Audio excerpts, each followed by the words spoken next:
Yosh avlodni tinchlik va do'stlikni qadrlab, o'zaro ahillik va hamjihatlikda yashashga o'rgatish, hayotini yanada go'zal va obod qilishga undaydigan bunyodkorlik ruhida tarbiyalash asosiy vazifalardan biri hisoblanadi.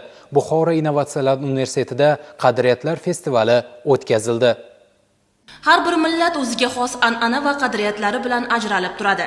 Milliy qadriyatlar millatning tarixi, yashash tarzi, ma'naviyati va madaniyati bilan chambarchas bog'liq holda vujudga keladi.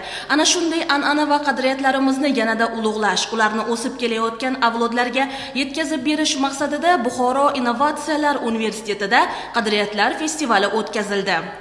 Buxoro Innovatsiyalar universitetining ochilganiga ko'p bo'lmadi.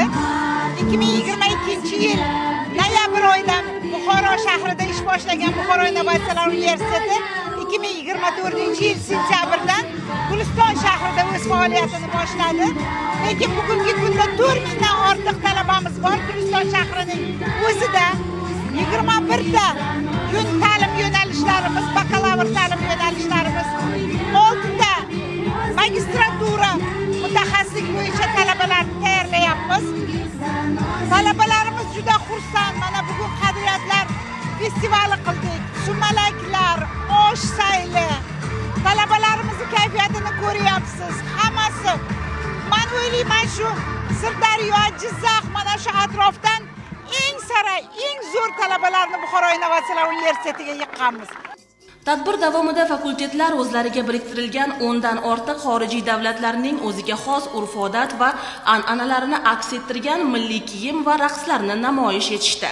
Talabalarning chiqishlari eng jozibali milliy raqs ijrochisi, eng yorqin milliy liboslar namoyishi hamda eng yaxshi milliy taomlar nominatsiyalari bo'yicha baholab borildi.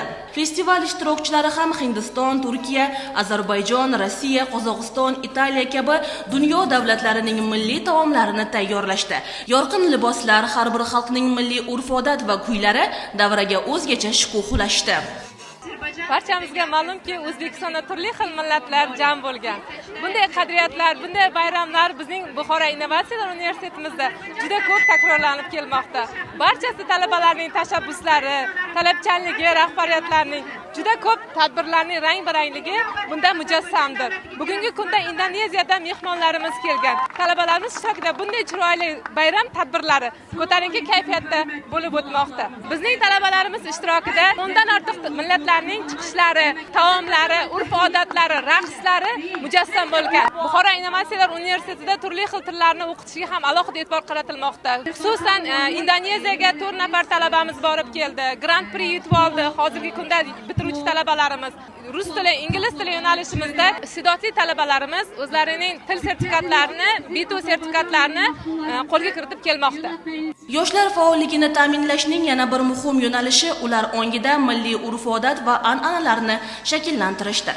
Mazkur festival yoshlarda milliy tariximiz ko'zgusi bo'lgan qadriyat va an'analarga hurmat ruhini uyg'otishga qaratilganligi bilan ahamiyatli bo'ldi. Turli millat va elat vakillarining bir maydonda bayramni nishonlashi o'zaro hurmat va hamjihatlikni yanada mustahkamladi.